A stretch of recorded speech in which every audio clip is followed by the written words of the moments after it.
Bible చదువుతారా?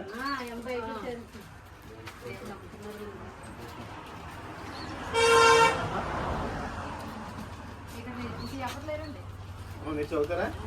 చదవండి అమ్మా, తప్పలేదు. తీసుకోండి. ఎందుకంటే ఆయన ఏం చెప్తుందంటే దేవుడు వాక్యమే ఉన్నాడని చెప్తుంది అనమాట.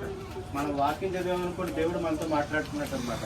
మన కష్టాల్లో ఉన్నప్పుడు మనం ప్రార్థన చేసామనుకోండి, దేవుడితో మనం మాట్లాడుతున్నట్టు, వాక్యం మనతో మాట్లాడుతూ దేవుడు మనతో మాట్లాడుతున్నట్టు.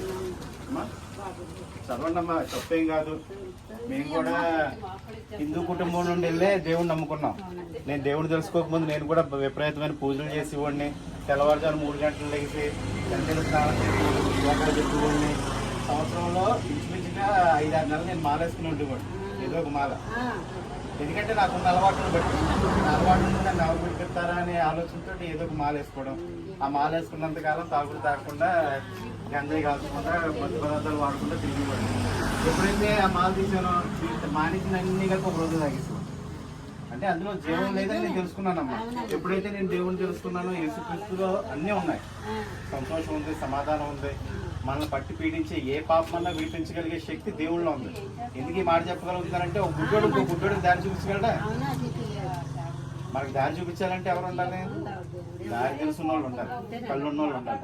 ఎవరైనా ఆలోచిస్తే యేసుక్రీస్తు మాత్రమే దేవుడు అని చెప్పి గ్రంథం చెప్తుంది బైబిల్. అందుకని ఆయన నమ్ముకుంటే మనకి ఇక్కడి నుంచి వెళ్ళిన తర్వాత కూడా మనకి నిత్యత్వం ఉంటుంది అనమాట. ఏ మత గ్రంథం అన్నా చెప్తుంది, స్వర్గం ఉంది, నరకం ఉంది అని 2 ఉన్నాయని చెప్తుంది.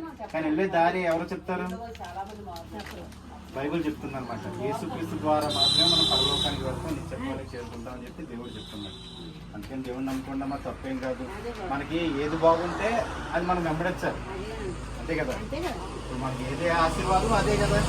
బతికేందుకు శుభ్రంగా 3 పూట్ల భోజనం చేయడానికి, హాయిగా నిద్రపోవడానికి, సంతోషంగా ఉండటానికి, కుటుంబంతో మనం సంపాదించిన పిల్లలు చూడడానికి, పిల్లలు బాగుండాలని మనం కోరుకుంటాం. అది ఏది మంచిదైతే అది, అంతే కదా. అంటే మేము ఎందుకు చెప్పగలుగుతున్నాం అంటే, మేము అది చూసాం, ఇదే చూసాం. మాకు ఏది మేలైందో మాకు తెలుసు కాబట్టి మీరు కూడా మేలు పొందుకోవాలి, అనుభవించాలని ఆశపడి మీకు చెప్తున్నాము. దేవుని తెలుసుకోండి అమ్మా, తప్పేం కాదు. బైబిల్ చదివితే మీకు దేవుడు అంటే ఏంటో అర్థం అవుతుంది అమ్మా.